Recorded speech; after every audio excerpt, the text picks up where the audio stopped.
Hello, everybody. Welcome to Brawlhalla Gaming. Focus is gaming, fun, and friends. I am joined by my fellow Brawlhalla member, Matthew. Say hi, Matt. Hi. And we have a guest today, Michael Jansen from our local. And he is smarter with atomic mass game stuff than we are, so I bring in the heavy hitters.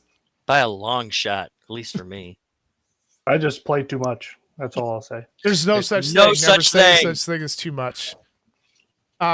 So we're here to give our kind of reactions and recap to Minstravaganza from last week.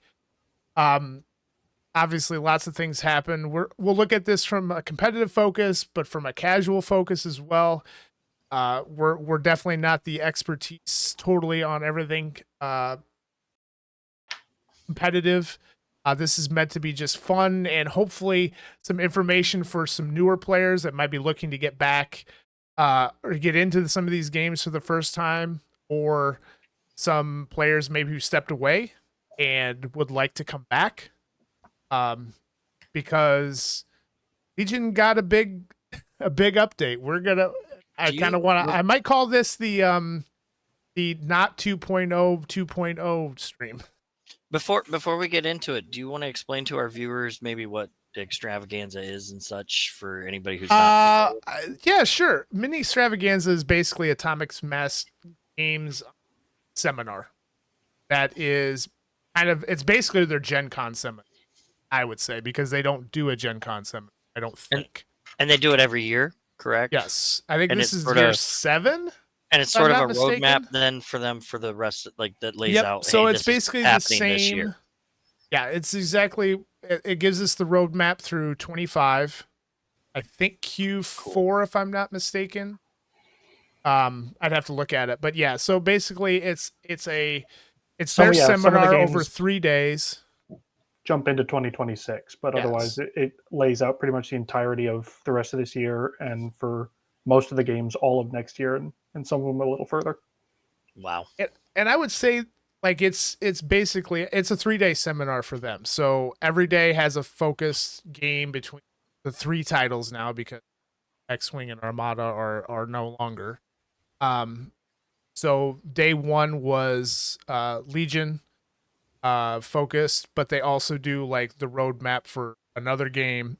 Then they do some painting seminars and talk about. They also had like a tactics card breakdown of why they do what they do. It's very informative. It's very engaging. They do it on Twitch and then they post it on YouTube. And there's a lot of information. So the excitement of what we get at Adepticon is basically multiplied by. Oh wow.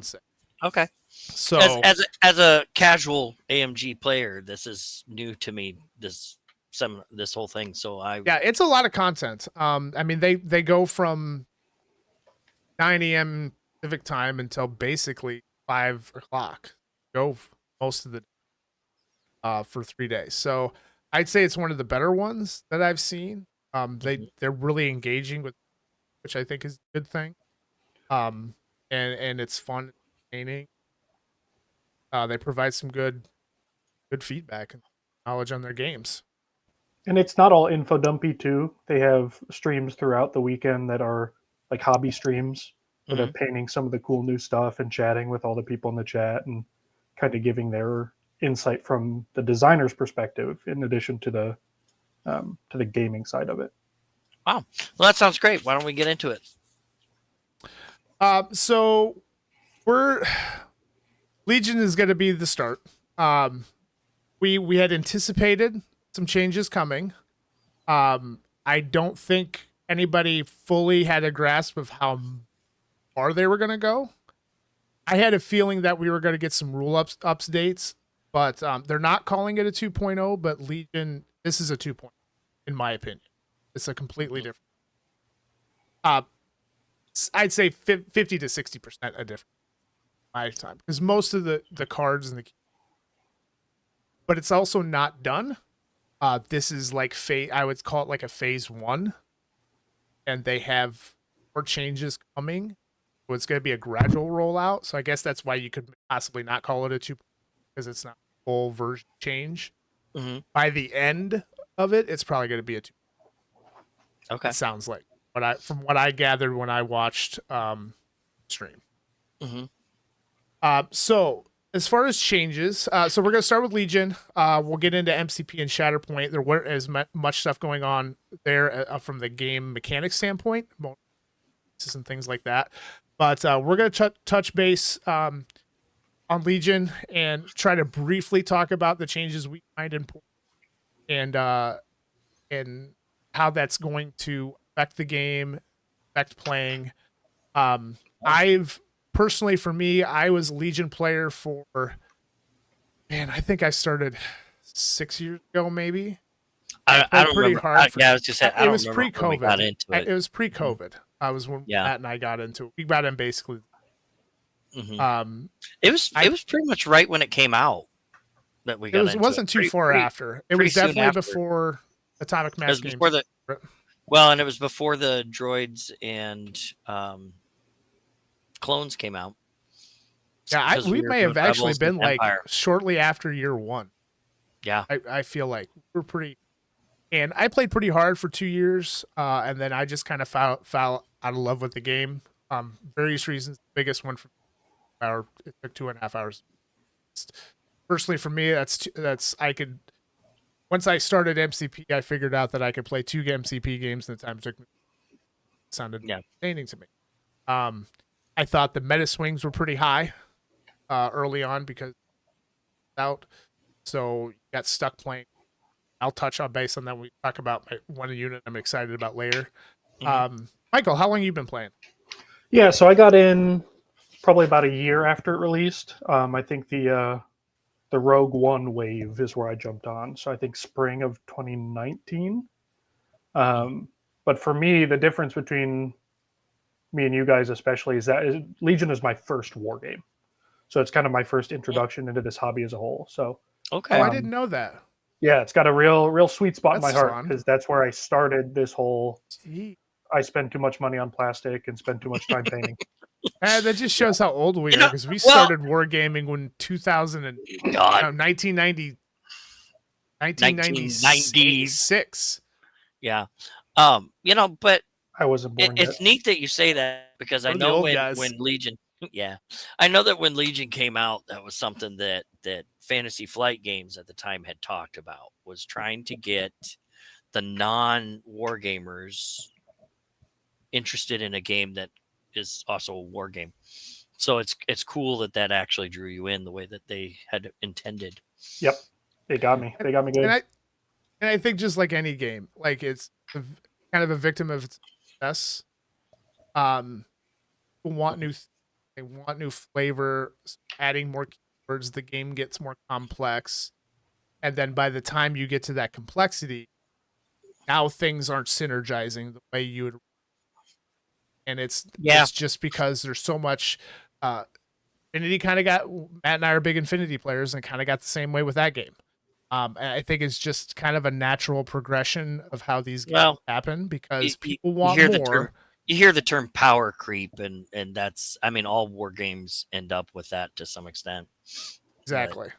Mm-hmm. So I think what drew us out of Legion at the time was how so many of the command cards were really shifting the game away from what it had started with. And I'm getting back to what the topic is. I'm pretty excited now to see some of these big changes, just to see how it invigorates the game. And I played a local Jordan. I probably maybe the 3rd or 4th game. I started back up maybe 3. And I was red player. It hemmed in. It bombing run. I had already lost the game. Yeah. Yep. Is essentially what happened. Yep. And there's a couple of those that were still prevalent before this big change, because the biggest issue is that the last kind of mission expansion we got for Legion was the Vital Assets pack that had like the hostage exchange and the bombing run. Mm-hmm. That came out in a while ago. It was like January or March of 2020. So that's 4 years with no mission change at all. So people found the ways to break them. That actually brings me to one of my points that I was going to make. When they announced Shatterpoint, what was that, 2 years ago?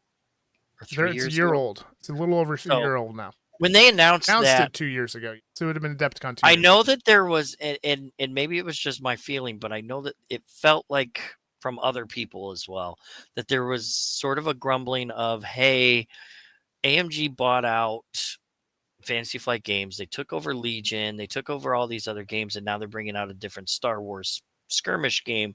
Is Legion gonna die? Is Legion going away? And then, like you said, there wasn't any sort of support happening for it as far as new missions, things like that. And you really sort of got that feeling of, okay, yeah, we're still releasing units, but are we really gonna keep going with this game?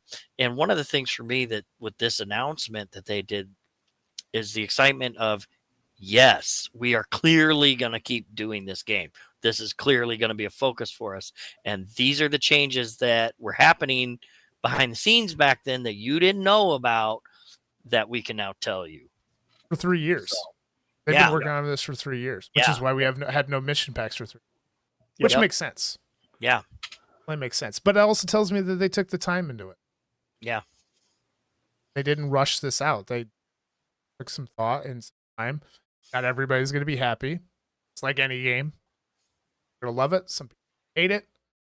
Mm-hmm. In the end, it's Star Wars, and you're throwing dice and hopefully hanging out with your local. Yeah, Star Wars. With that, all right, so we're going to go over some of the things. And Jansen and I have actually played one game. Jansen's played 2 or 3 now. I played 2. So we have at least a little bit of, we can put in a little bit of perspective, our initial thoughts. We did get rules wrong yesterday, but that's part of it. Mm-hmm. So the first thing that changed over everything else, the biggest change is the battle cards and how gameplay setup starts. Some old is still in, but a lot of new. Basically it is more interactive between both players, and I'm gonna let Michael explain it because he's literally a lot better at that stuff than I am. So let's roll. Yeah, so basically the old mission set, we had, I think, 9 of each mission type. You had 9 deployments, 9 objectives, 9 conditions. And you would pick 4 of them with your list, and you'd kind of do this little crossing out game at the beginning before deployment based on red and blue player to determine your mission combination. All that's gone. Instead, we have 6 primary objectives, 6 secondary objectives, and 6 what are called advantages. And now instead of the old way, you're going to build kind of a battle deck of 3 of each. 3 primaries, 3 secondaries, 3 advantages. And the setup of the game is still has that kind of Star Wars Legion flavor where we lay out what the mission could be, but then we'd go back and forth adjusting what it looks like until we kind of land on the final mission. And in this instance, blue player can either pick to pull an objective from the primary deck or the secondary deck. Then red player pulls one of theirs from the opposite. So if I pull a primary, Matt will pull one of his secondaries. And then we'll both flip an advantage, which are similar to the old condition cards, where you've got like the options to put barricades out, the options for, it's almost like a minefield for armors. It's called ordnance. Mm-hmm. So once we have those cards out, we'll go back and forth, just like the old way, where blue player has a chance to modify, red player has a chance to modify, blue player one more time, red player one more time. And then that's your mission. The difference here, go ahead. I was just, which is one of the huge things for a lot of players now that's going to help is that I know in the past, if you lost the bid process and the other player had a deck that just screws your army, your game is just lost. There was no point. And now because you're taking, hey, you're bringing your primaries, but I get my secondaries, you have a lot more ability as a player now to have something that is better for your own army versus right. And as a rebel player, man, that really is huge, because you come into some of those games and not have the bid, and somebody bring a deck that just was there was no point in putting your stuff on the table. Yep. It felt like. Yeah, there were a lot of old missions that had that issue where, like, if you played hostage exchange against a lightsaber and you didn't have one, you were going to lose. If you played recover the supplies against someone with infiltrate, you were going to lose. If you played payload on hemmed in, you were going to lose if you were red. So those seem to be gone now, which is really cool. Until people, we'll give them 3 months, they'll break it again. Yeah, That's what we're good at. Every game gets broken. Like Right. you could test it until the 9s. Somebody's gonna break it. Somebody will find a way. Yeah. I think the really cool thing about this new system, though, is that I can replace your missions with my missions as part of my actions. So each player gets 2 ways to affect the mission. I can either replace your primary. I can replace the primary with one of mine. I can replace the secondary with one of mine. I can replace my advantage. I can force you to replace your advantage. Or I can be blue player and pick the board edge. And so you have 5 really impactful options that you can do to affect the mission setup. And it's very similar to the old way of doing things with a nice new twist. Yeah. And so the nice thing, so for example, yesterday, Jansen had ordnance on the board. I had an ATM. So I was at least able to force that out. Something a little bit more in my. Well, that's cool. But it also felt like because I forced that out, the other objectives, I was still good. I could still work my way around what the game style. Right. So that's what the initial feeling felt.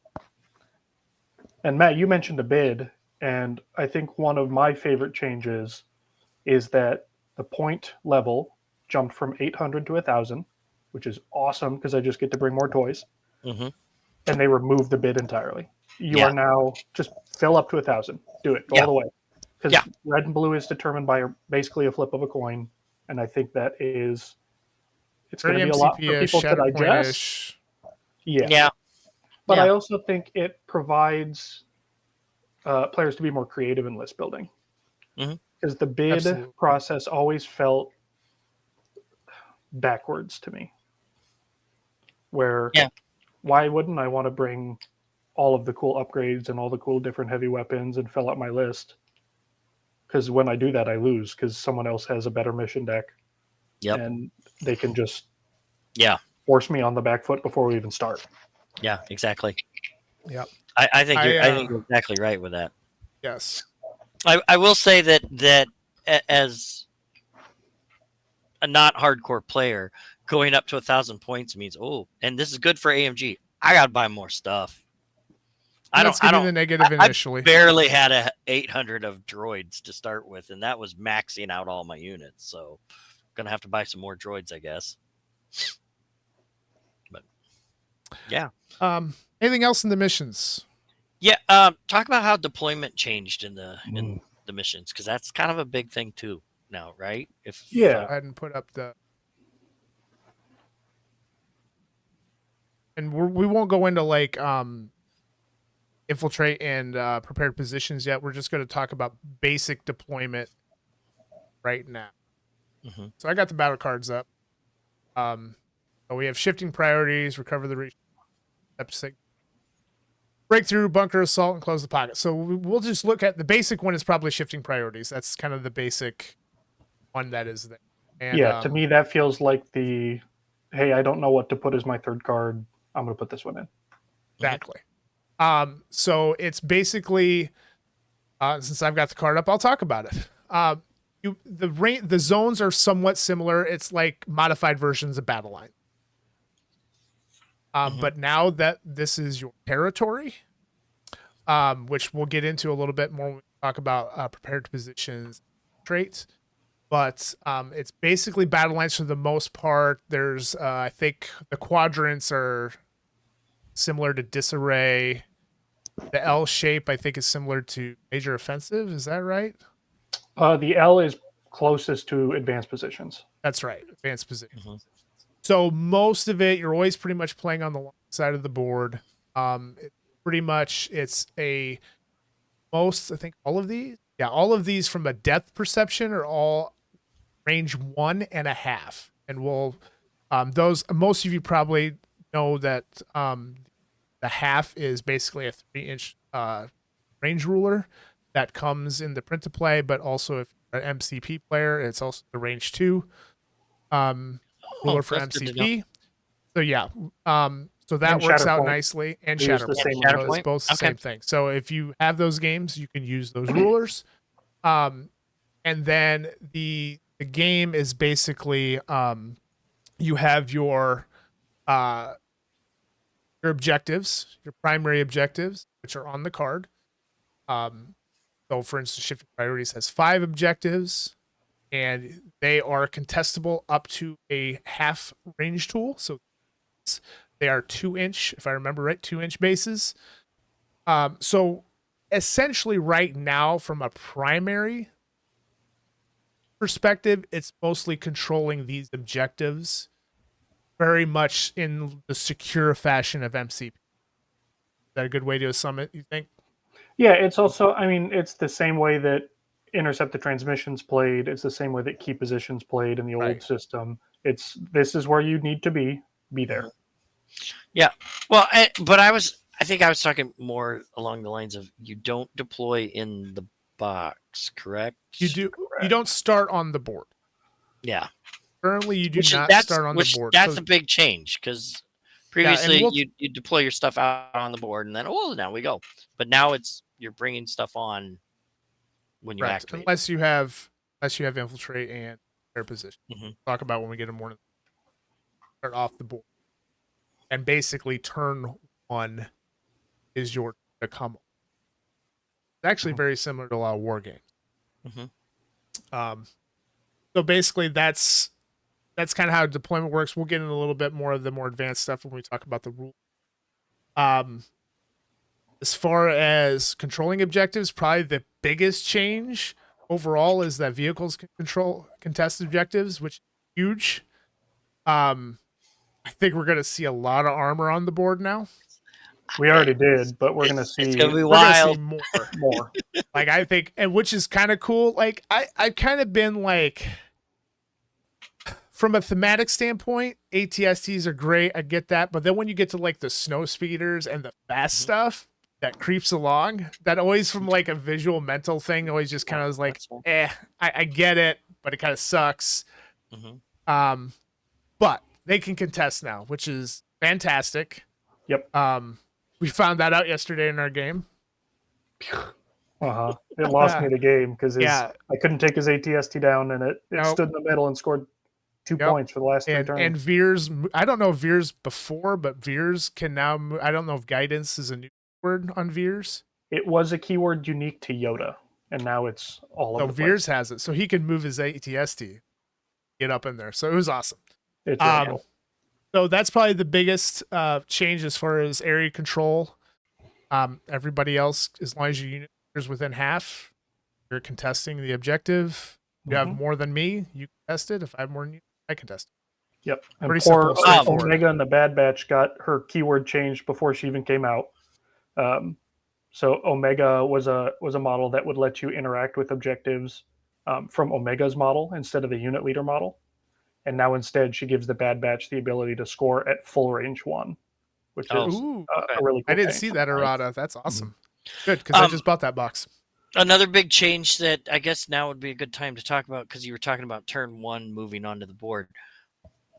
5 turns now, right? Yeah, so they changed that.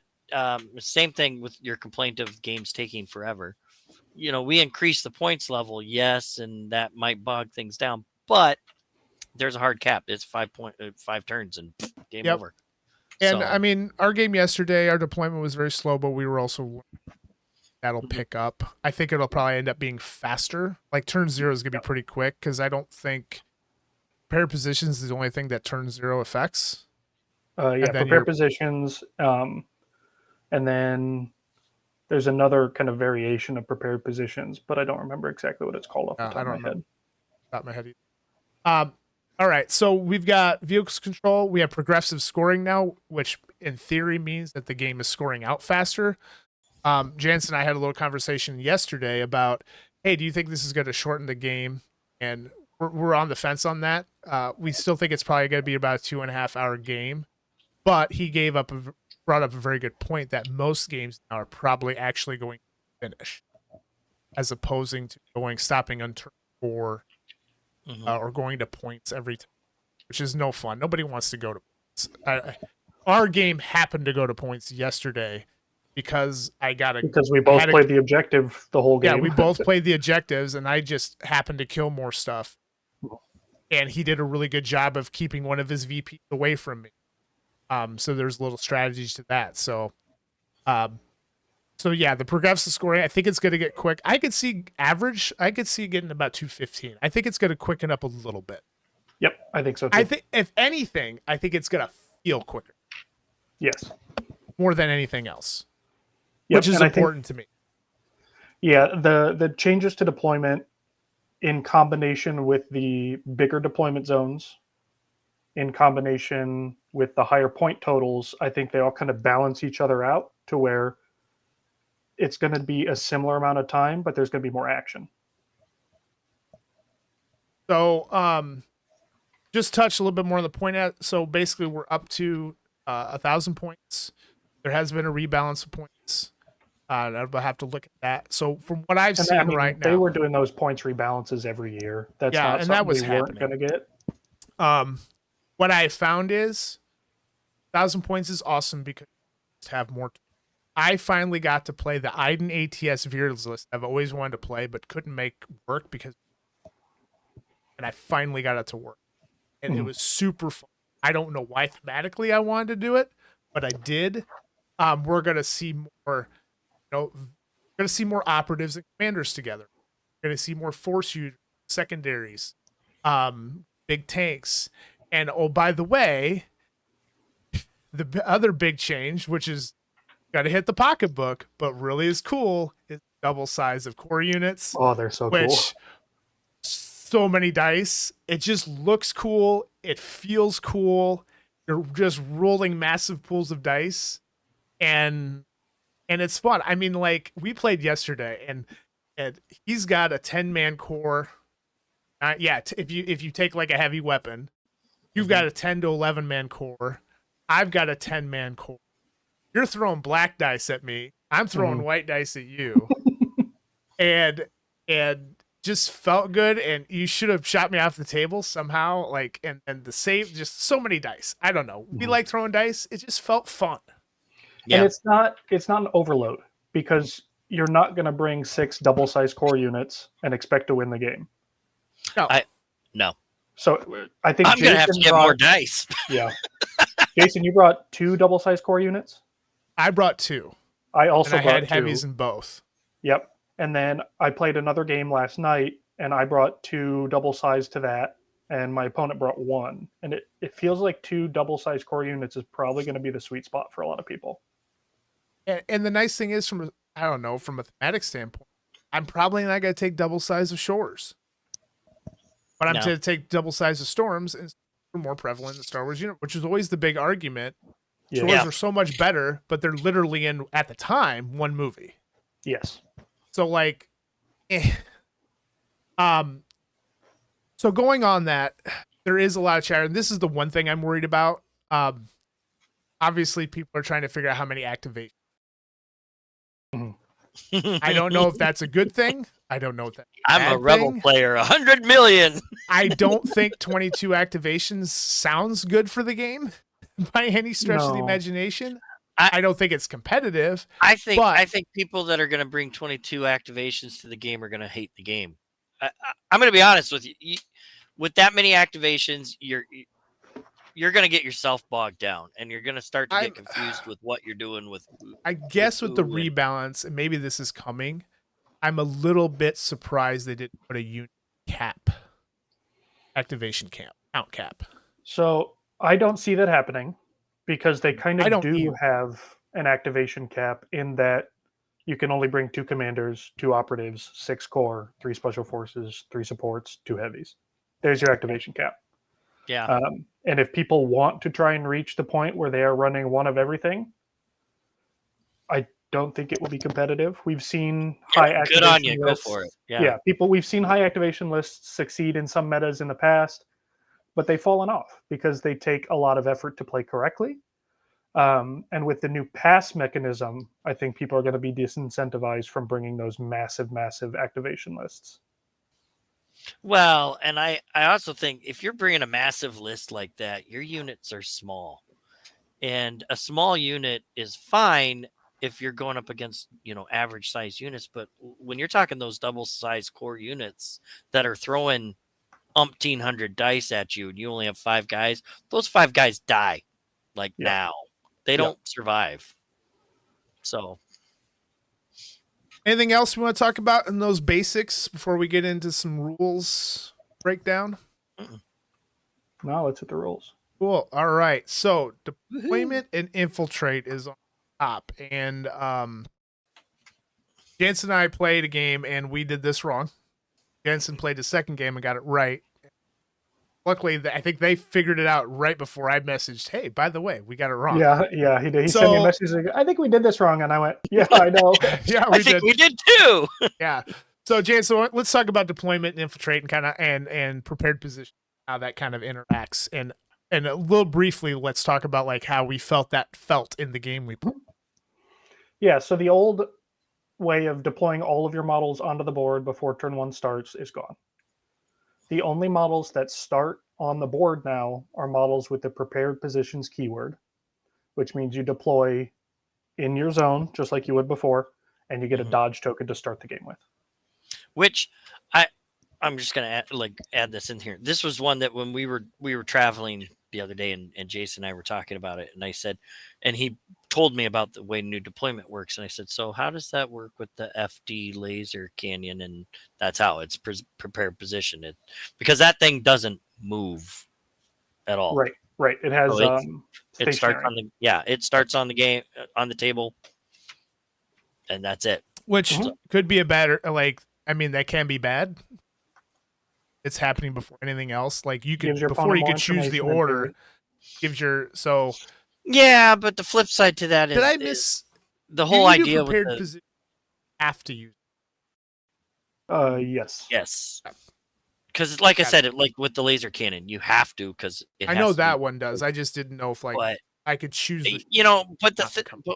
But when you think about that, like with that thing, if I place that on the table and you decide you're not going to go that direction with everything, then it did its job.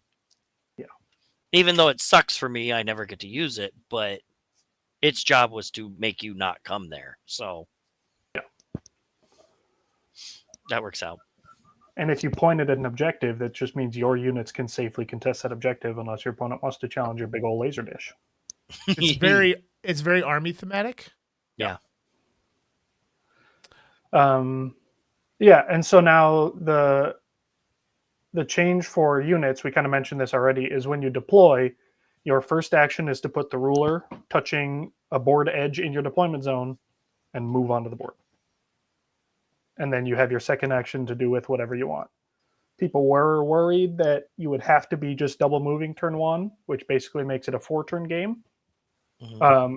Jason and I did not find that to be the case at all.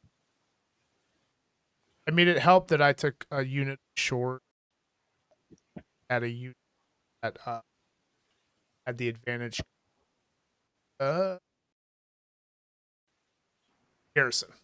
I was able to give a core.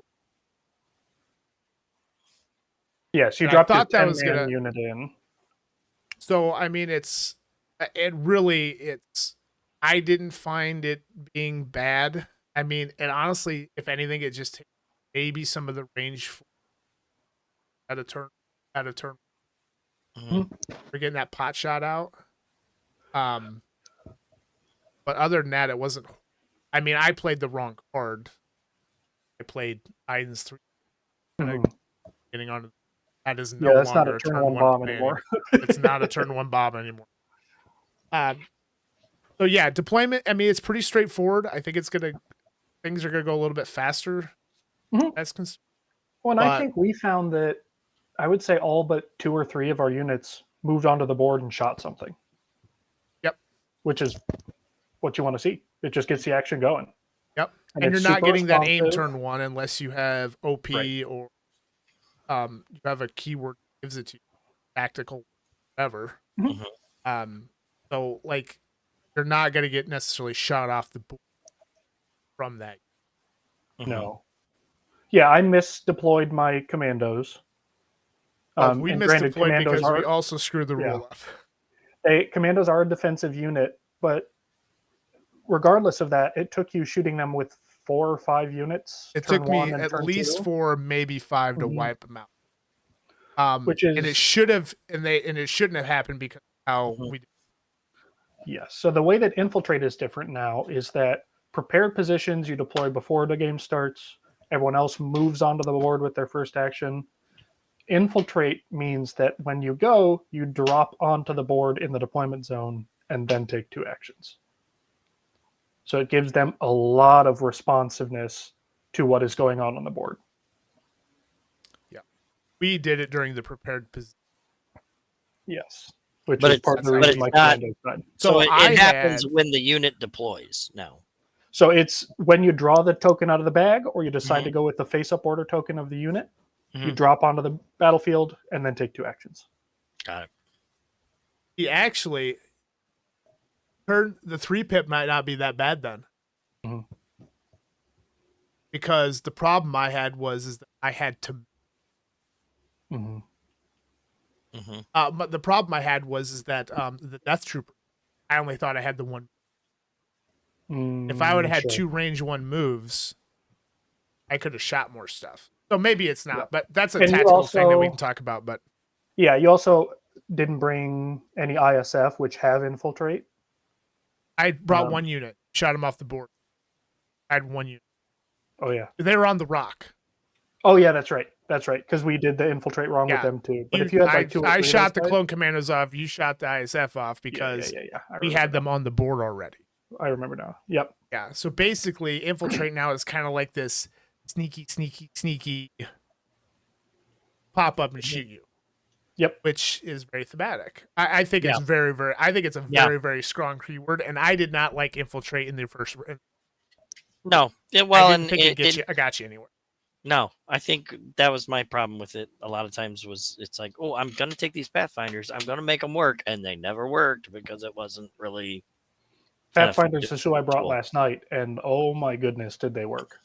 Good. Good to hear. That makes me happy. They weren't broken, but they worked. Good. Now I wish I'd have, because I had Iden too. I would have remembered if I'd known that. Like, her turn 1 is awesome. If you now you have a reason to infiltrate her and make her a secondary. Yeah. Well, good. I haven't found if like I'm more of the gun than I am this rifle. Yes, I really. Most people are. Yeah. So overall, felt good. Yes. Deployment, infiltrate, prepared position, all felt good. I know that's going to be a worry. It felt super fun. interactive. Well, it was very, and there's going to be a lot of back and forth rather than just putting your model. Like here's the thing. Turn 0 Old Legion, you're basically putting. Turn 0 is very short, and turn 1 you are playing the game right away. And having that chess match. It's not, oh, you deploy here, you deploy. Oh, I deployed here. Oh, you put that over there. Right. Oh, I really want to shoot that, but maybe I don't want to do that. Yeah. I'm not a great Legion player by any means. So take this with a grain of salt, but my old deployment strategy was just put stuff in the deployment zone where I want them to go. I'm probably about a 400% win rate lifetime. So again, it's probably not the best strategy, but that's what I fell into because it was easier. Yeah. I'm just going to here they go. Here's my units. I know I want my guys to go this way. I don't care what you're doing. I'm just going to put them here and see what happens. And with this, I felt like I had a lot more agency about what my units were doing. It felt way more thematic. It felt way more interactive. It felt way more fun. Yeah, I enjoyed it. Good. And I like Legion. I beat Jim. I beat. Should we keep moving on? Let's talk about the pass mechanic. Pass mechanic. Super cool. So the pass mechanic. The original pass mechanic that they adopted when they kind of put out their new rule book like a year and a half ago, was that if your opponent had more remaining activations than you did, once per round, you could pass. The way it works now is at the start of the round, you count up your total remaining activations and your opponent's total remaining activations. You take the difference. And then you subtract 1 from that difference. And if there's any remaining, that player gets that number of passes. Okay. So let's say I have 10 acts and you have 8 acts. The difference is 2. We subtract 1. You get 1 pass because you have 8 acts. So it allows for, if you're getting manhandled early and you lose a lot of units, you have more agency to kind of wait for the correct time to move your units later in the game. It also means that in deployment, if you have fewer units, you are going to be able to pass to a point where you are not fully deployed with your opponent deploying 3 or 4 more units and just shooting you off the board with no response time. Which so good. I like the new pass mechanic. I mean, you're a Rebel player. I'm a Rebel player. That is really helpful because, like, my last game that I played, while the score of the game came down to the very last turn, I literally had like 2 miniatures left on the table at the end of the game. And I play, so I have pretty large numbers of games with all the factions. My main 2 are probably Rebels and Droids. But yeah, Rebels, I think, are going to really love the pass mechanic. All your white save lists are going to love the pass mechanic. But even your highly specialized red save lists are going to like it too. So if you're running like a low act Vader Palp list with more scalpely units, you're going to like that pass mechanic to be able to react better. Yeah. It makes sense to me. Well, and again, that goes into that if somebody's bringing a 20-something or 20 activation list, the pass mechanic is such now that it's like, well, okay, but go ahead. You're going to go not as miserable for me as I thought it would be. You're going to go 5 or 6 times in a row. Yeah. People are pretty the other biggest rule probably is cover. I think this is probably going to be the most contentious rule of all of them. Yeah. Pretty easy. It is one of the only games that I know of that cover is now a random. Not true. Result. Warhammer does that. Well, I don't play Warhammer, so I can't use that as an example. But you play the Historics Too Fat Lardies games, and it's the same thing, where like your cover saves, in light cover, in heavy cover, you're saving on like say 4, 5s, and 6s. In light cover, you're saving on like 3, 4, correct. 5, a lot whatever of it historicals is. Do cover in this way where it's random of. Yeah. This I would say from the chatter I've seen this contentious. I agree. I have one game. I don't mind it. I fully. So let's talk about. I just want to touch brief on why the change happened. And long and short of is it at some point in the game when your models get down to like you mathematically cannot shoot anything else. It's not possible. Yeah, you're fishing for crits. Fishing for crits. And most units are not very good at that. Yeah, so like it just felt bad. You're not really playing the unit. So as far from an AMG standpoint, this new mechanic allows smaller units to still be effective in the combat portion of the game. So right now, cover is if you have heavy cover, you roll a white dice for every successful hit, not a crit. Just on a hit. So you say your opponent rolls 4 hits, you're rolling 4 white dice. If you have hard cover, or if you get paint, cancel it. If you have cover 1, you're looking for blocks. Yep. And then there's some other things that happen with your suppression that still counts. Suppression and light cover still stacked to hard cover, so you're there. The slight change is now you need to be suppressed to get that cover. Yes. So a lot of your Courage 2 units are going to need to be shot at more to get that light cover. And Courage changed a little bit too in that. Yeah. Have to be equal to get this to Be suppressed. Yeah, you have to be equal. Yep. So I actually found yesterday that I actually had the opportunity to take all of my suppression off, but they were kind of out in the open. I actually only took, and they were a 2 cures unit, so I only took one off that I could have them survive a little bit longer. So far to me, Jansen played 2 games, so I have a little bit more perspective on this. I didn't hate it. I don't think my units melted. In a sense, this is from an Empire standpoint. Granted, I'm rolling red dice. Played clones, you're rolling red. I'd really be considered after I finish my point here, how it felt with rebels.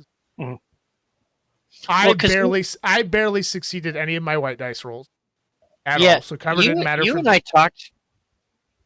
talked about that the other day, and my thought on it was that as a rebel player, I'm happy with that change, because whereas before I'm canceling 1 hit or 2 hits, now I have a chance, and it's not a good chance, but I have a chance that I can cancel more.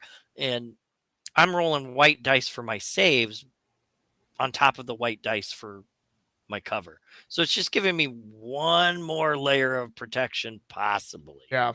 Versus that, well, I'm only canceling 1 hit or 2 hits.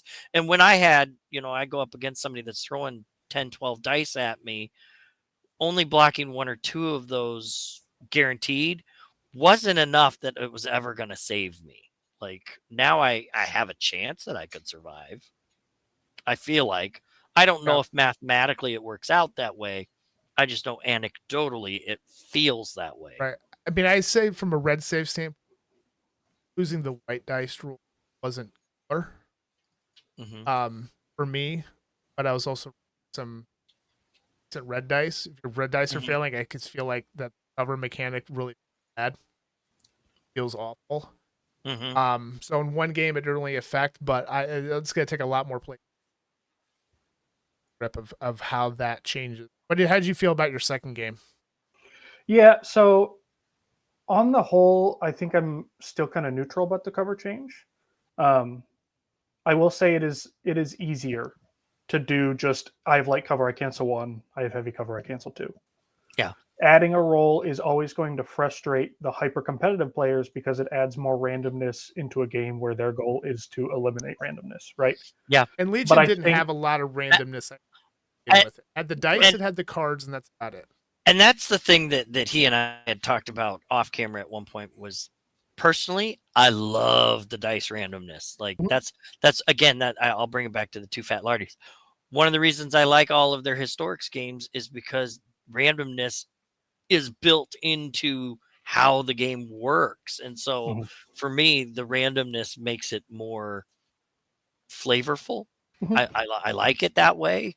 And I get why tournament players aren't going to like that, because like you said, if you like randomness games, well, and here's the thing too, is Legion has always been kind of on the simpler end of wargaming. Yeah. It has unit cards that have only so many keywords. They use the proprietary dice, but those proprietary dice, you only have 4 options on the defense dice. You got 1 of 2 of 3 of 4 of, and then the attack dice are 1 to 7 out of 8-sided dice. And so adding this cover roll just adds another level of granularity to add some variety to your games. Yeah. And cover is mathematically worse now. Yeah. You need to be defending against 6 dice shots in light cover for it to be mathematically the same.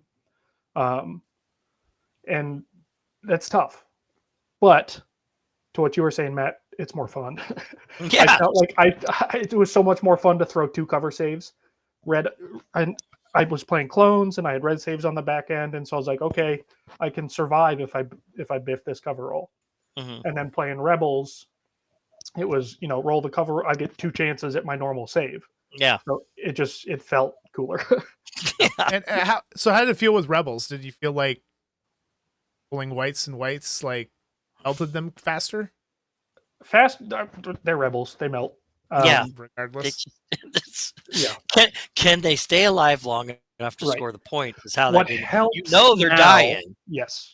What helps now is, and we can touch on this, I know Matt is excited about this, but some of the keyword changes for units Rebel troopers are now Agile 1, meaning anytime they move, they get a dodge.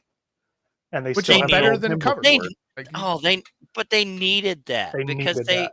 because They they were had terrible. yeah, well, and not just that, they also had I didn't look, I'm sure it went away, but they used to have the thing where if they used a dodge, they got a Still got it. dodge. Okay, Still so got nimble. the problem was on your first turn, or you were never shooting with them. Yeah, you because had you no move them ways and to dodge. efficiently get dodges. Yeah. And now you're gonna get that dodge, so you can shoot with them. It feels way more thematic for sure. Yeah. Mm-hmm. Oh. And I think that's what, in listening to the designers talk about it, that's what they wanted. They wanted Star Wars Legion to feel more like Star Wars. Well, and I feel like you can look at it this way. If you want a tournament style game, this is you're playing these objectives and you're scoring certain ways and all of that, play Shatterpoint. That's a tournament style. It's going to work great in tournaments. If you want a narrative driven type game that is the feel of Star Wars and you can build really cool narrative story games, Legion is going to work better for that now. I don't feel that Legion, I know people played it at tournaments. I know it was big at tournaments, and it's still going to continue to be big at tournaments. I've never felt like it was a great tournament game, especially when you considered the length of time that it takes to play the game. But that's just me personally. I think as someone who plays a lot of Legion and a lot of MCP, I think I'll push back a little bit. I think Legion still is a fine tournament game. And I think the changes, while increasing the randomness in some aspects a little bit, also gives players a lot more control in other aspects. Okay. That I think, and as human beings, we're going to find ways to make things competitive. People will optimize and fine tune. We don't play these games to lose. Right, right. Well, I mean, right. And but as someone who has played some Shatterpoint, my personal opinion is that Shatterpoint is better at delivering moments of Star Wars. Yeah. And Legion is better at delivering the feel of Star Wars. Well, that's good. I'm all for it. I think that's exciting to me. I can say from a tournament standpoint, though, I do enjoy when you have that randomness and it works. Yes. Like, oh my God, I just rolled all 8 saves and I shouldn't have rolled a single one. And it's that exciting. Oh, wow, that was really cool. And everybody's like, that's always fun. Yep. So we'll see. Uncover and how it plays out. Backup's a new keyword. Touch briefly on that. And you know that one a little better because you actually used it yesterday. Yep. So backup is another kind of mechanism that we see in Games Workshop games. For Star Wars Legion specifically, it is a way to make it so that your opponent is slightly less incentivized to shoot your characters off the board. Which I did find. Yeah, and it helps, again, bring that flavor where your heroes are going to survive longer.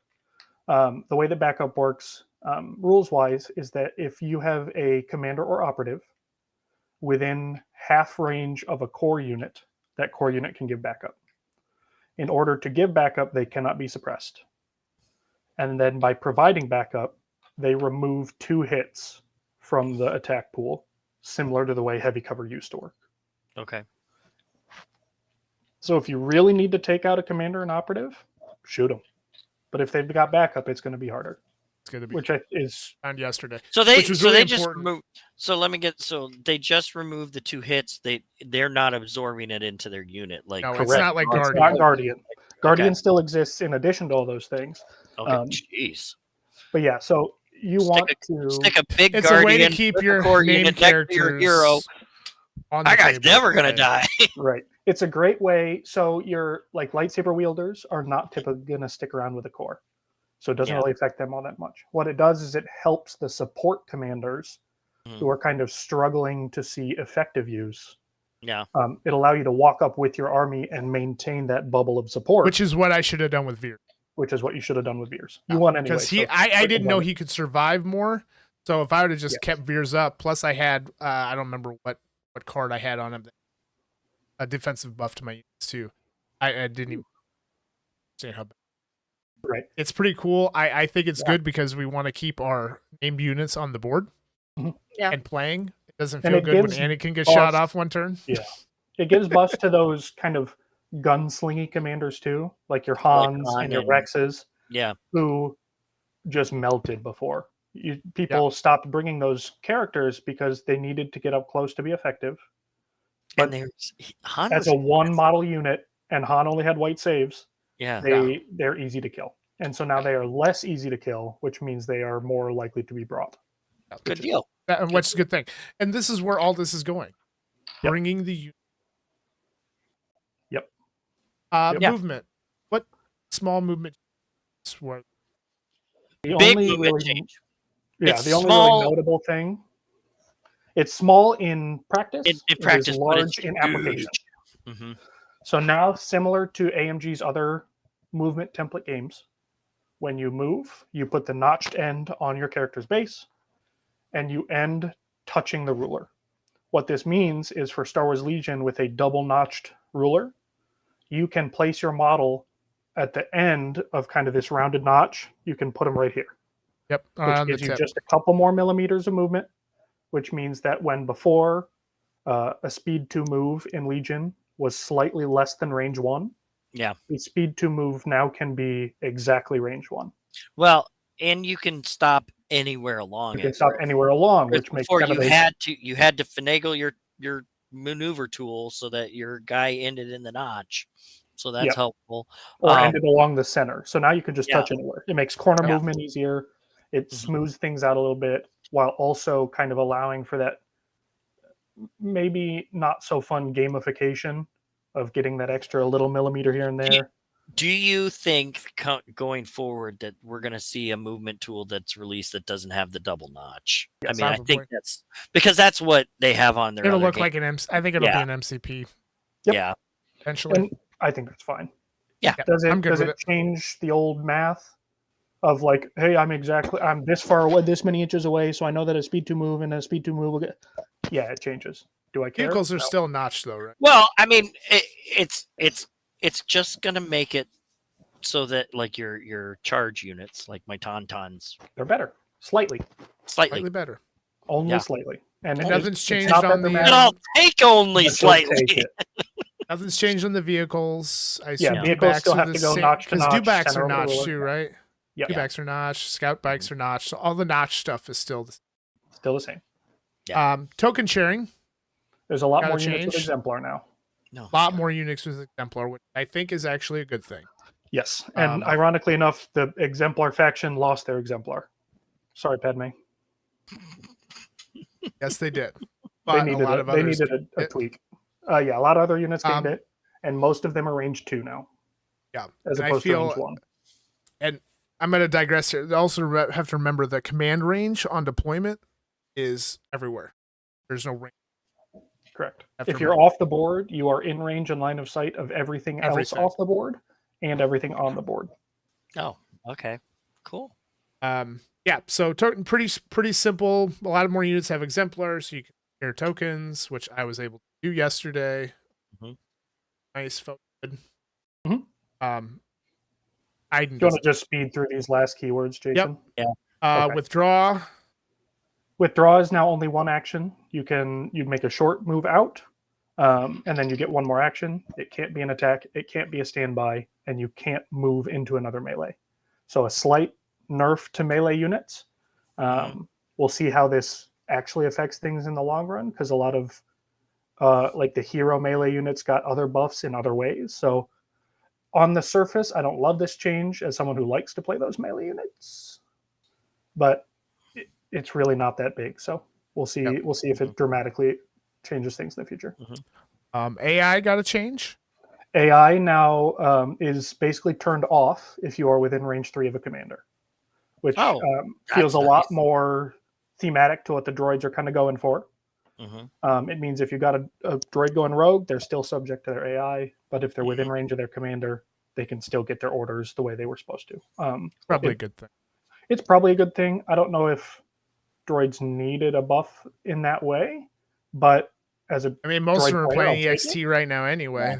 Yeah. And EX doesn't really take advantage of that dramatically anyway, because they have ways to give orders out. It doesn't dramatically change droids, because for the most part they had a lot of ways to fix order control. But it's a nice change. It's a thematic change. Yeah, I'll take it. I like thematic changes. What about fire support? Fire support's gone in the way it used to be. So fire support used to be if you had a face-up order token and range to a defender, when another unit was attacking, you can add your dice. Okay. That keyword in general just now means when you get an order, you get a standby. The fire support as we know it is gone, except for a couple command cards. Rex still has it. Rex still has it on his 1-pip. Boba still gives out extra dice on his one of his Old Man Boba cards. But the days of clones and mortars throwing 20 dice pools are gone. Instead, you just bring a double core unit and throw 20 dice pools that way. Yep. Scout got a little bit of a change. Yep. So Scout is similar to Infiltrate, got a buff. Scout now allows you to do a free Scout speed X move and then do your 2 actions. So similar to Infiltrate, where you drop in and get your 2, Scout gives you that free move onto the board and then get your 2. You didn't get 2 actions. Nice. So it's slightly worse than Infiltrate, but still very, very good. I think can the next 2, can we combine those? Yep. The ion and vehicle damage? Yep. So Ion got a slight change. Ion now no longer just removes an action from vehicles. It is a rally roll, essentially, where you roll a white die looking for paint. If you get it, you get your action.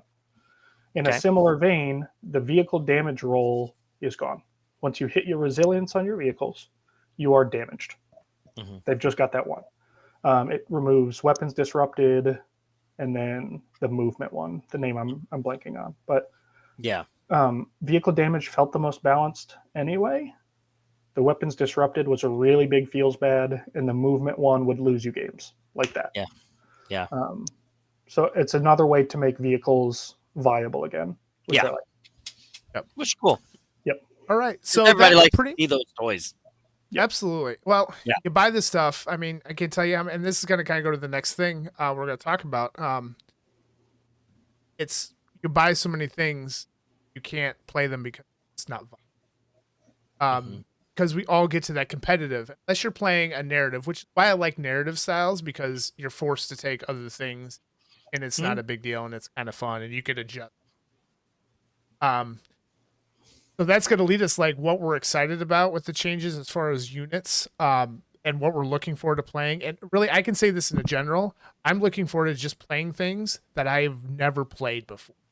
I'm joking, like I have a Scout Trooper list that I am going to play today that I can't play. I have to borrow units because the 3 Scout Trooper boxes I built the sniper team only, and I did not build the rest of the models because I'm not going to play them. Nobody. Before you get too far, the reason you need to do that now is one more rule change that we forgot to mention is the detachment.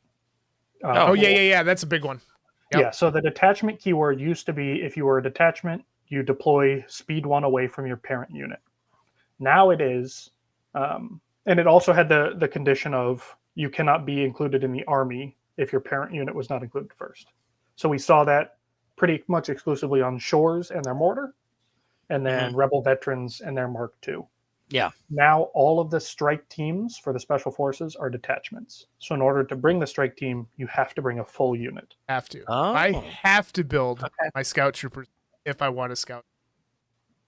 I'm okay with that because I would always bring my Rebel Commandos anyway. Well, and with the changes to Scout, those full units have a lot more options in deployment than other units. So they're not just kind of a strictly worse version of strike teams anymore. Yeah. And they also allow you to bring the strike teams, which is another reason to bring them. Yep. Yeah, cool. So that's really, I mean, you can go into like Jansen had fleet troopers yesterday. First time in how long? A long time. I brought a 10-man fleet unit. And how were they? Were they fun? Oh my god, it was fun. I did not play them the way I was supposed to. What I did is I deployed them dead last. I ran out onto the board and then played my 1-pip with Cassian so I could go first. ran into the middle of the open and dropped 18 white dice, 2 red dice into a snowtrooper unit. Yes! And it was the coolest thing I've ever done. And I killed 2 models. Hey, that great? But that's 2 models that you wouldn't have killed otherwise. Exactly, because those fleets would have been dead before they got there. Jansen, what are you excited about? I'm excited to mess around with the new changes to all the saber wielders. So the big change that they did for all the force units is they dropped all of their prices and hiked force push to a 40-point upgrade, which is, in my opinion, a very good balance change, because force push is probably the most broken single mechanism in the game. Is I get to move your unit. And so making it have that 40-point tax was a good change. And the counterbalance for that is they brought all force users down about 20 or 30 points. Yeah. In addition, most of them got keyword reworks. And some weapon profile reworks. So like Luke's blaster is better, his lightsaber is better. Anakin is a monster now. He doesn't need his command cards to get all those keywords.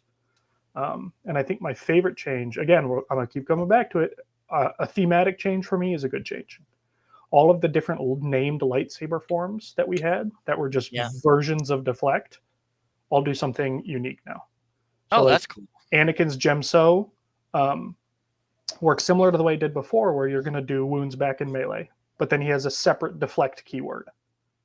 Obi-Wan's Sorcery Mastery allows him to be more supportive to his other units at range, and then he also has the Deflect keyword. So it allows those saber wielders to be unique in their play styles and approaches even more than they already were. And with those extra 200 points, you can just add one to your list now. That's cool. Yep.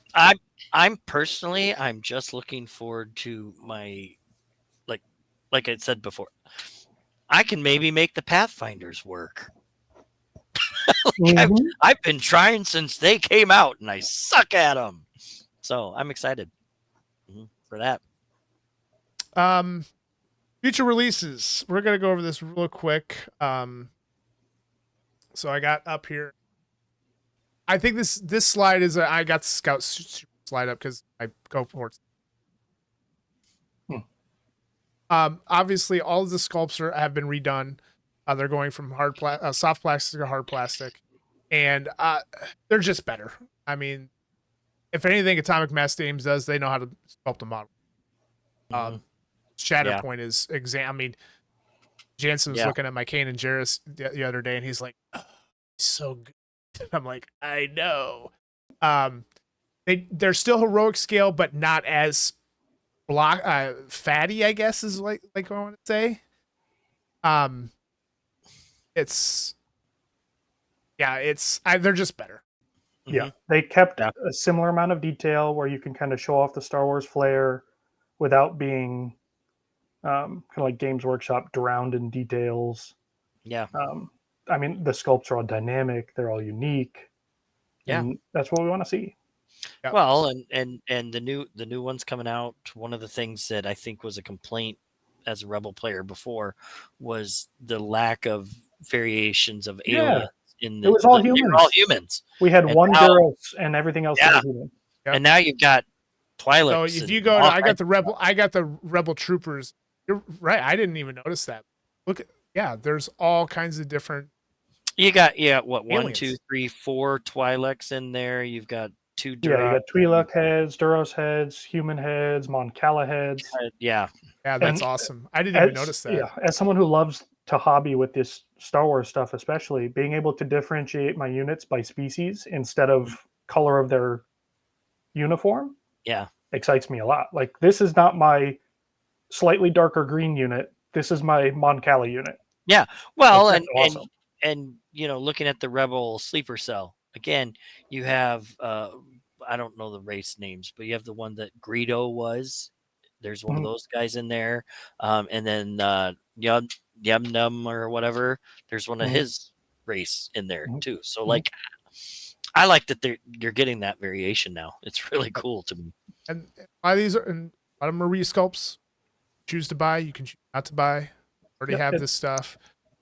Every game I think goes through a resculpt phase at some. And they're taking ownership of it. Have the Heroes of Republic or Rebellion pack, which has got 2 Lukes in it, Leia and Han.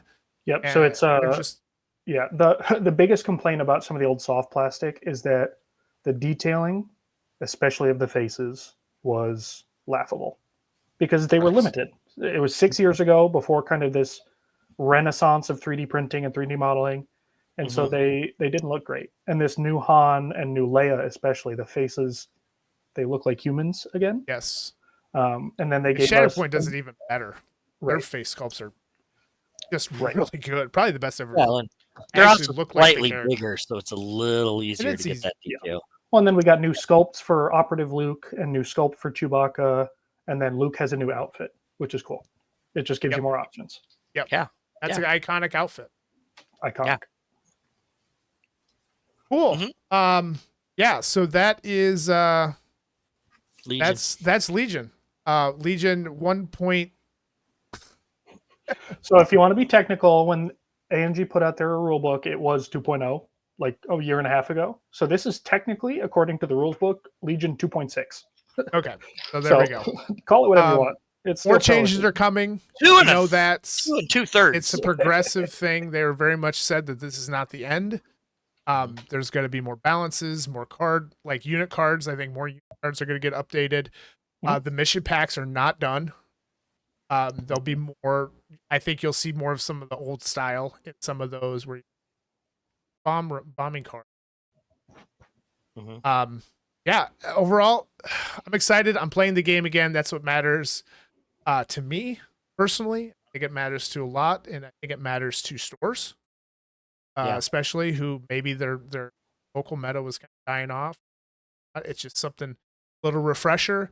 I think they've put a lot of thought. I think they've really considered people's opinions, because there's a lot of things that we talked about that are in the game now, and I applaud them. I have no form, but I'm also not a major tournament player. I wasn't winning tournaments. I can't speak from that perspective.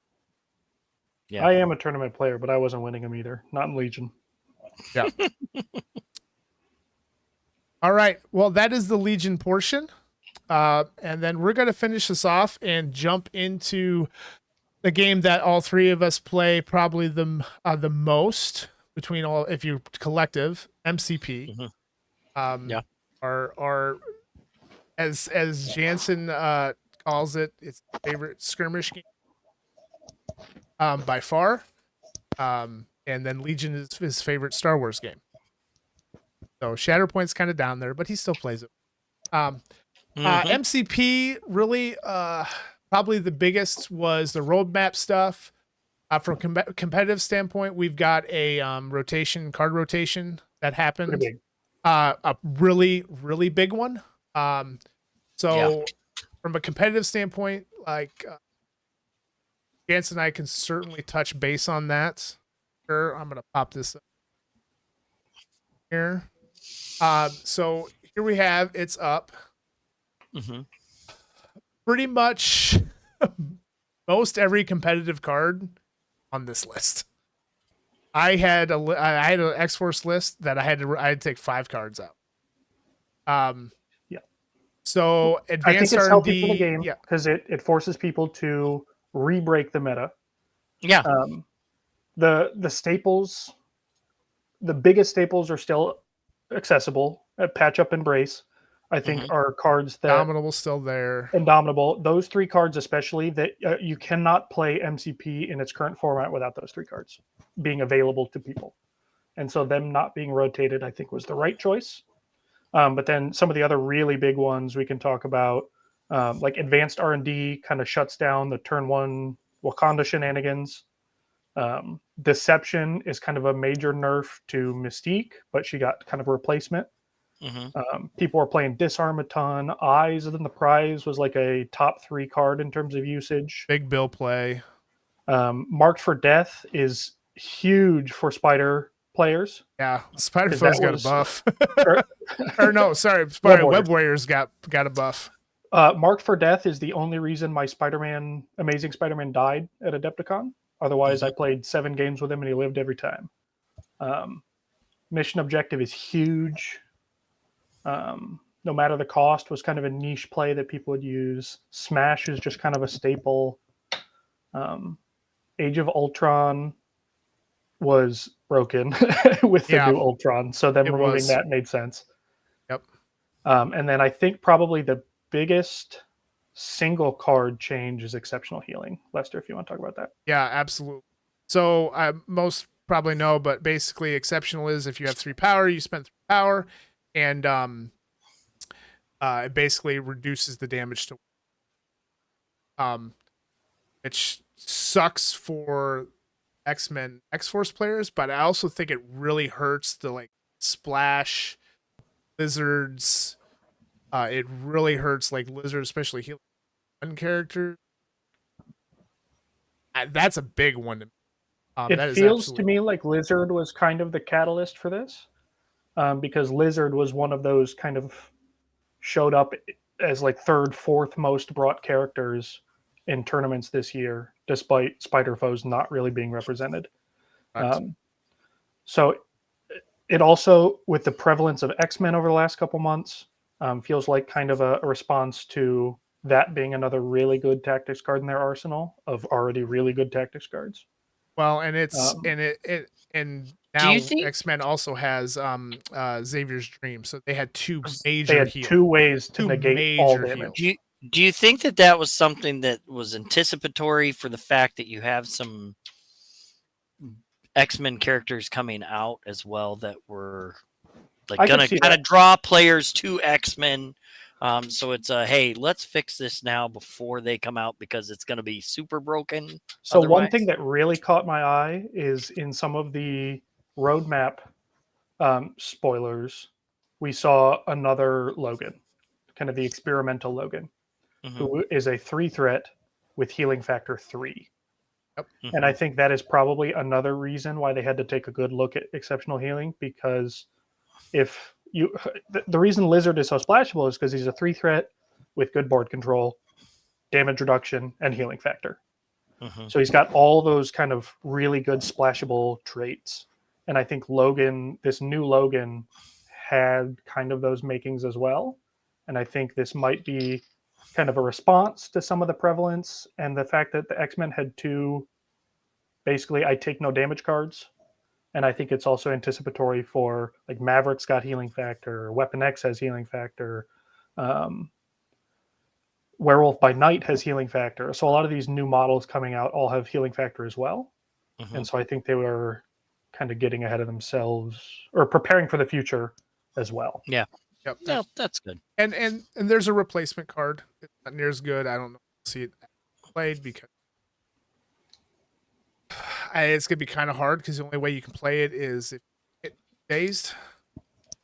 Basically, just heals 2. How much it costs. I think we'll still see it, if only because it's a way for you to use healing factor effectively reactively. Yeah, I mean most cards that have some sort of heal are gonna be. Yeah. Age of Ultron was so good. Basically, you just can't kill. Yeah. Well, and I've said this before too that I'm more of the casual player between us, and so for me, rotating these cards out is never a bad thing because it just forces people to, hey, let's change the game, let's play something else. Let's not. I get tired of showing up and hey, I see the same list that I've seen 100 times because that's the list that is always winning. Like. Play something else. Right. Yeah, I'm bringing Brace, Patch Up, one of the 5 we talked about, and then 2 affiliated cards, and that's my tactics cards every time. Yeah, and that's what it kind of was getting to, and so I like throwing a wrench in, force people to figure it out. Even if it sucks for tournament players and sucks for us casual players. I mean, like let's be honest. Some of these cards going away is sucks. You know. But it's that mindset of, okay, but you're really forcing us to do something different because the game's getting stagnant otherwise, which is not a bad thing. Right. And who's to say that in however long you don't go, okay, yep, we're putting them back in there. It's not working. You know, they're just rotated out. They're not gone forever. Right. So. Yeah, there's a handful of cards that are just outright banned. Yeah. But the rest of them are rotated, which means that if the game sees a design space where they feel comfortable bringing them back, they'll bring them back. Yeah. And banned cards, usually when they're banned, there's a reason they're banned, and it's okay. Yep. Like, they're broken. Yep. It'll be fun. I mean, it's MCP is very meta, has a definite meta. There's no doubt about it. It's hard to play the off meta stuff. Although the new TTS league, a lot of top 4 in TTS league right now is there's a Hellfire Club player, there's a Convocation player, and there's an X-Force player. The guy that played for not Adept but Las Vegas Open. He's top 4 with still. Wow. Just a really good X-Force. Sure. And I can't remember the 4th faction, but Convocation's the top 4, and this is a worldwide league. So Convocations, Hellfire and X-Force are not a surprise to me, but the Convocation is. Yeah. That requires kind of some different approaches to the game. So good on that guy or girl. Yeah. Yep, absolutely. Should we talk about, because we could talk for hours on what these rotated cards are going to mean for strategies, but I don't think that's neither here nor there. Should we talk about some of the minis that are coming out? We're gonna do the minis. So we're gonna touch briefly on this. So up right now, I'm going through the have from it. We knew this was spoiled in Atomic Mass Games. We have during Adepticon, their seminar, we have Weapon X Maverick. We knew the minis would come up. Now we have the cards. Weapon X is a 3 threat. Maverick's a 3 threat. Biggest thing on Weapon X is he's got to heal back to 3. He's got a lot of the same aspects. Pretty much probably going to be Weapon X. Logan will be. Maverick probably will be too, won't Weapon X? Probably. Was a little shocked that maybe they didn't get another leadership out of this, but maybe that's coming down the pipeline. Yeah, I think that's the biggest issue with Weapon X right now is their leadership is good, not great, and their selection of models is very limited. Yeah. And they just lost the best tactics card. Yeah, but we have a local guy, Jason Clark. He's a good Weapon X player, and he's fine. But heck, he splashed Namor and wiped the floor. Namor's not broken. Okay. Oh, he's so good. Sunspot and Warlock are next up. We do have a new affiliation coming, Mutants, which is awesome. Awesome for those. This will hit the spot, especially for the new X-Men 97 stuff coming out, because the original show Warlock had a good, and Sunspot both were prevalent in the series. I'm not as familiar from a comic book standpoint, but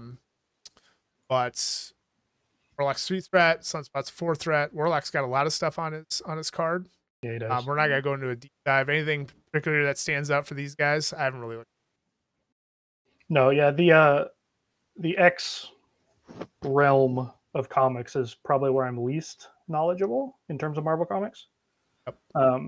A lot of the X-Men stuff was on my list, but I had to drop Marvel Unlimited to pay for other stuff. So they're high on the list when I can pay for it again. Yeah. This is probably the one I'm most excited about. Angel and Archangel, very iconic X-Men, especially with help me. I'm brain farting. Apocalypse, thank you. Especially with Apocalypse coming out. Do we have the entire first class now with Angel? Were they first class at all? I don't remember. First class was Archangel, Psylocke. Who else was in? Storm. Was in the Iceman movie. Was in it. We've got Iceman. Yep. So we're filling out nicely. Yeah. I'm not an basic, person, pretty basic 3 left. He got Captain Sam Wilson Airlift. I think is the same thing. The hostile takeover is a little bit kind of interesting. Also got healing factors. The sculpts look awesome. I'm most excited to really go Archangel. Yeah. I don't know if that's coming to double or is that coming into. I think it was the same box. I'm a little shocked that they don't have that. I thought there was a second model. All right. First class was Cyclops, Marvel Girl, which is Jean Grey, Beast, Iceman, Angel, and Professor X. So yeah, with Angel, we've got finally the whole first class. Yep. This also we have some monsters coming. I'm not a Monsters Marvel person at all, but that sure looks cool. Werewolf by Knife. That's kind of where I'm at. I don't know much about him, but the vampire Dracula dude looks cool. So we've got Werewolf by Night. The sculpt is really cool looking. Mm-hmm. If the you're a Midnight is really Suns cool player, yeah, it's just a good sculpt. It'll be interesting. I'm pretty sure this is Midnight Suns, right? Most stuff. I believe Dracula is going to get a Monsters affiliation. Mm-hmm. Yeah, that's right. And I think they think we're going to have a tactics card for that. I believe Werewolf by Night will be Midnight Suns, but I don't know that the others will be. Yeah. Dracula and I don't know what the guy next to him. Yes. Hmm? It's Frankenstein's monster. Yeah, that's what we just. It is Frankenstein's monster. Okay, I was right. Mm-hmm. Yeah. Mm-hmm. 5 threat. Probably have a tactics card leadership. I have created somehow with Dracula in some sort. Yeah, in the comics, he's got like a cabal of assassins, so it's probably gonna be something along those lines. He's got this really cool shape-shifting keyword. Oh, it's so cool. So when the character begins a move action during its activation, it may use a superpower. If it does, choose one of the following effects to resolve before moving. It can be a bat, it can get flight, it can be a wolf, go to a long move, and you can mist, which is dropping all object tokens and all special conditions, and heal up to 2 for 1 power. It's awesome. Holy flexibility, fun. Like the more stuff that's like that on a card that's the stuff I think is cool, where you get options. Yeah, we're seeing that. We saw that a lot with Shang-Chi and Namor, where you've got ways to diversify based on your situation. Which is probably why they feel so good. Yeah, probably. Yeah. I think it's cool. I always bring it back to, I just worry that it's going to make some of the original characters that are out there not playable, because it's like, oh, why would I take that when I could take that for the same? I think that's the biggest issue with Crisis Protocol right now is the roster is getting to the point where we have reached critical mass and are still going. Yeah. And it is near impossible for the designers to keep up with all the old models and keep them relevant. Yeah. Which is, I'll just throw this in there. If you are getting bored of competitive MCP, or you want to play some of these old models that are not quite as flashy, play Mojo Ball. It is awesome. Mojo Ball. The new Mojo Ball kit that came out a couple weeks ago. I've heard it's good. We had such a hate from our local meta. A lot of, why are we playing that? This is just what whoever doing from other game thing. And we played last week. I played for the first time, and I brought 18 points. It wasn't jank, but it's stuff I haven't played forever. Mm-hmm. And it was fun. I didn't have to worry, and everybody's playing the same game. Now, can you break that game too? Absolutely. Like if I was playing competitive, I know exactly what but I don't have to. It gave us a good reason to dust off some old models, and that was fun. I enjoyed it. It's a good change of pace game. Yes. Cool. If you haven't tried it. It's fun. So moving on, we have the terrain pack, which I'm here or there. It's cool I don't looking. really do much with the ones. It's cool looking. I probably will, if I can't help it, not buy another terrain pack ever again. That's just me personally. Is that gonna be another one of those? No, it is. Terrain pack it is not a. You can't. It is not a. What do they call it? When you have the characters. Non-interactive. No. I mean, but like, you remember how like the Quinjet came out, and it's like, well, this is non-interactive. You can't throw it. You can't do. It's cool looking. But that'll be non-interactive, guaranteed. Yep. Or we got Abomination. I could also see it being size 5, like the weapon. Well, see, that's what I was saying. Make it size 5. Just make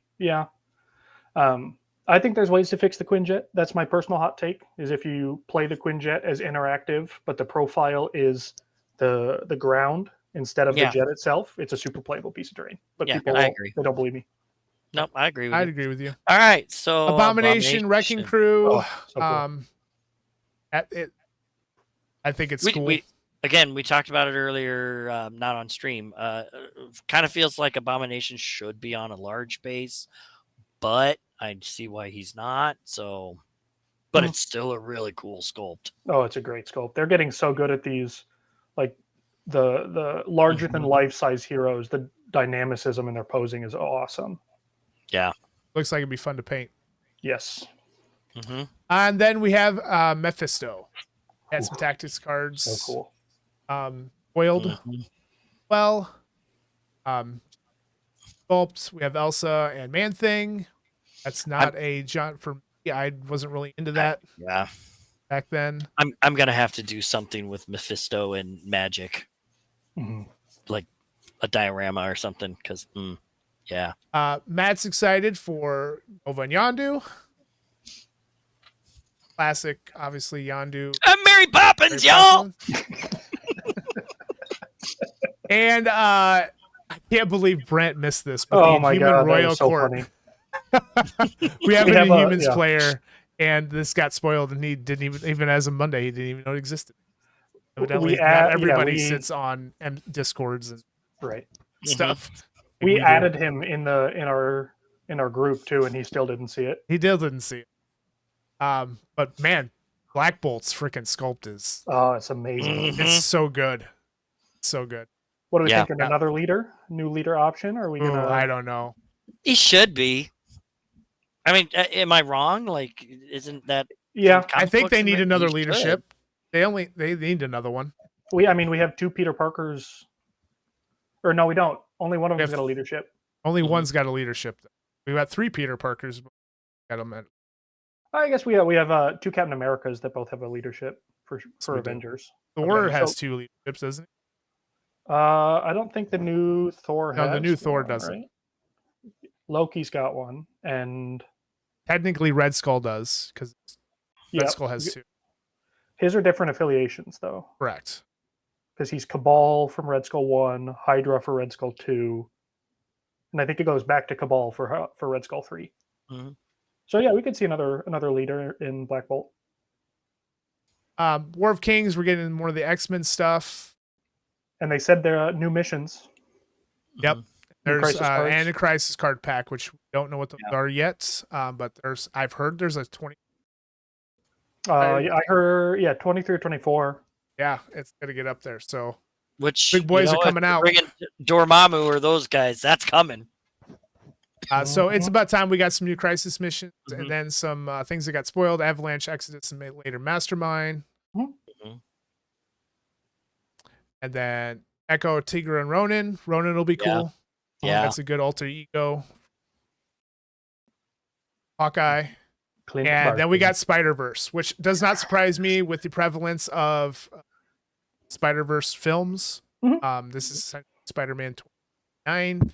Yep. I believe. It does not surprise me because those films are absolutely popular. They're probably the best Marvel films that I've seen. Incredible, yeah. They are incredible. I would love to see, because it is a character pack. I'd be really excited to see a 4-pack. My kind of top of the list, I'd really like to see Spider-Man Noir. Spider-Ham! Come on, Spider-Ham! Spider-Ham would be fun. But the Spider-Man Noir comic run is like a 6-comic miniseries, was really, really cool.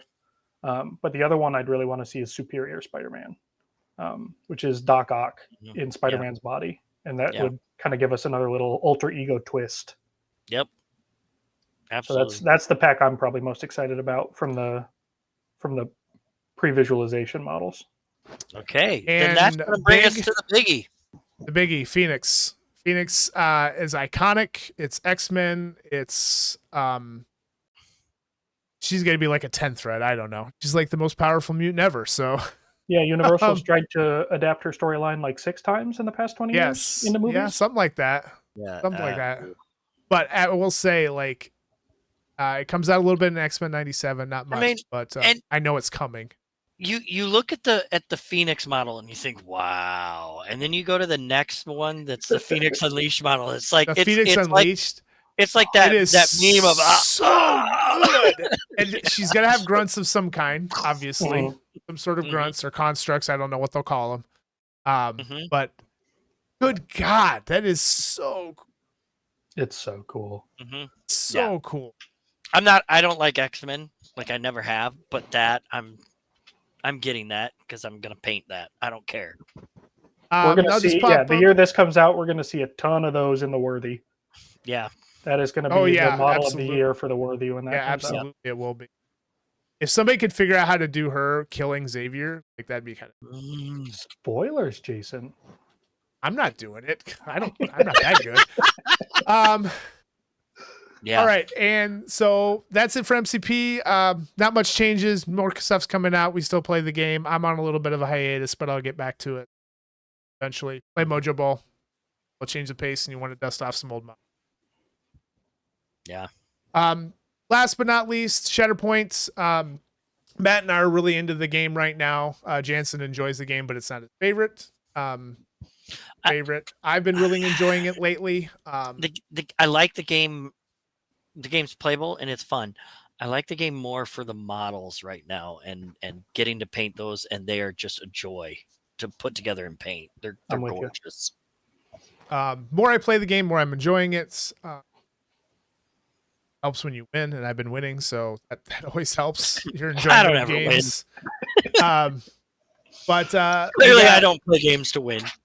We got little Crosshair, Evil Crosshair, Empire Crosshair, Squad Leader that's coming out. And then a couple of units that go with him. I'm excited about are the new Mandos coming out. Paz Vizsla. These are characters from the Korean series. The sculpts just they're doing great jobs with the sculpts. Even if you buy them just to paint, you get a lot of fun. These guys are going to go really well with Mando. Yeah. Who's a solid character. This is the way you have some cool Mandalorians, but we're getting into like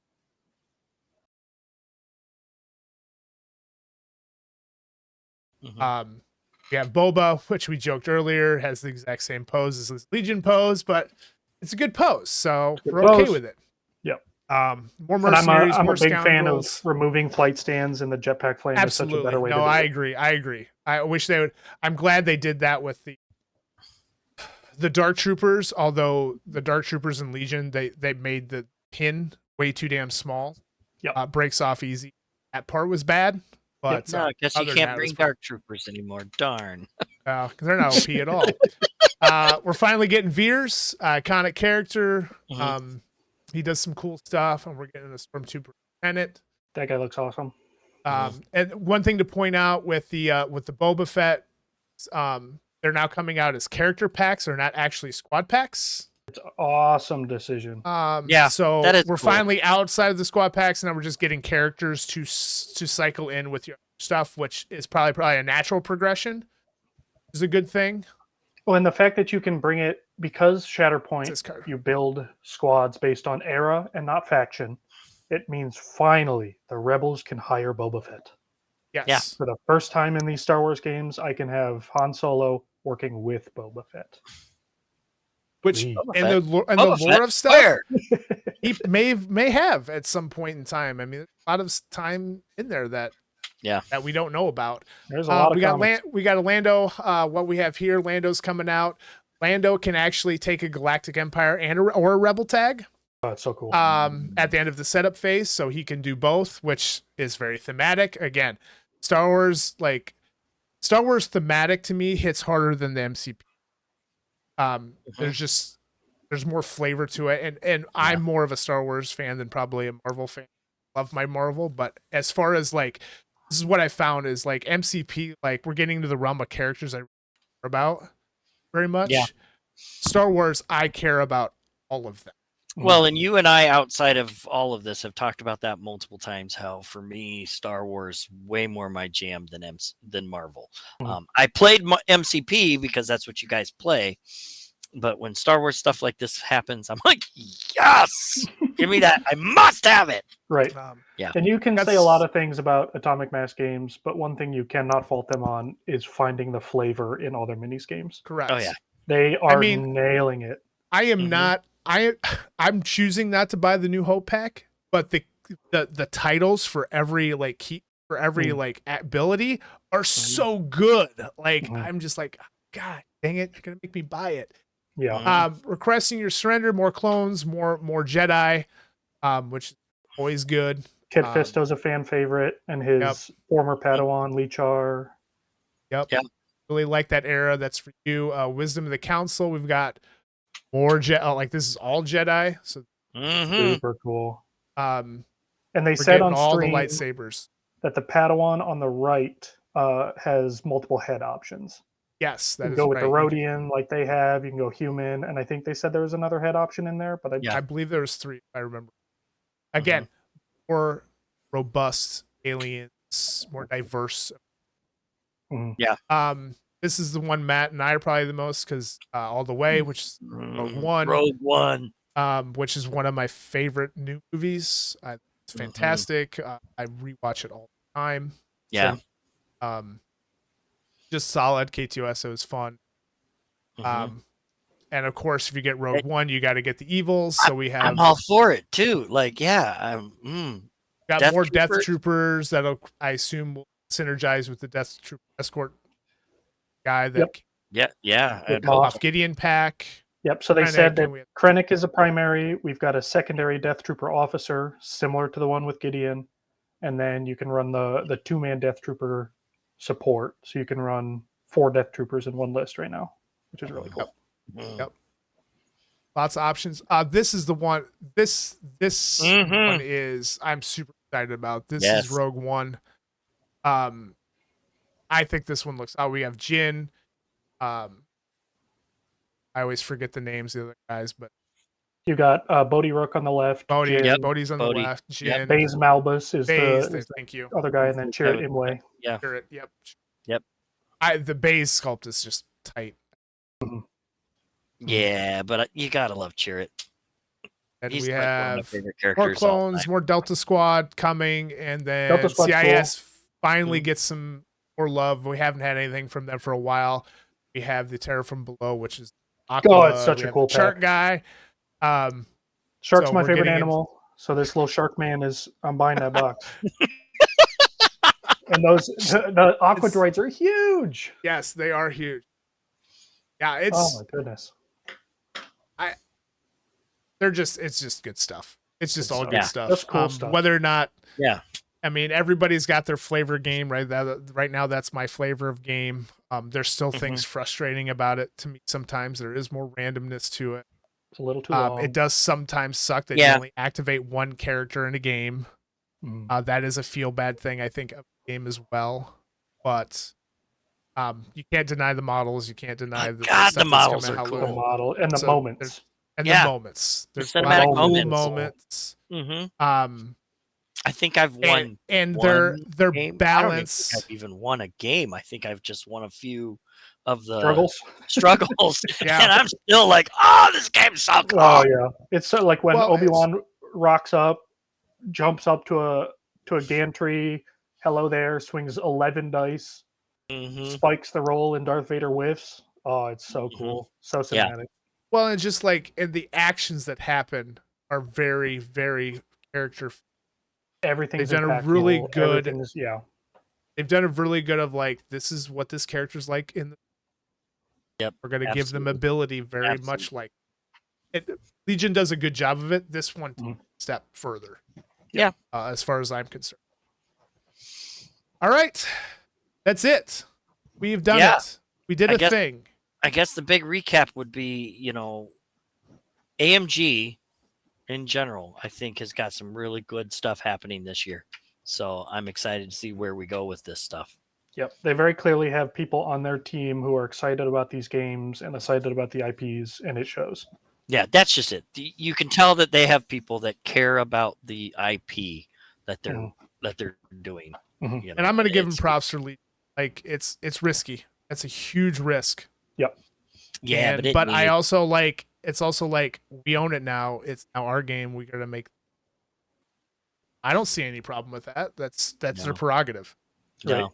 They bought the game. However that worked from a financial standpoint. Whatever. Yep. So I think they have the passion when you're at their seminars. They have the passion. You stream. And in the end, if you don't like something, you don't have to play.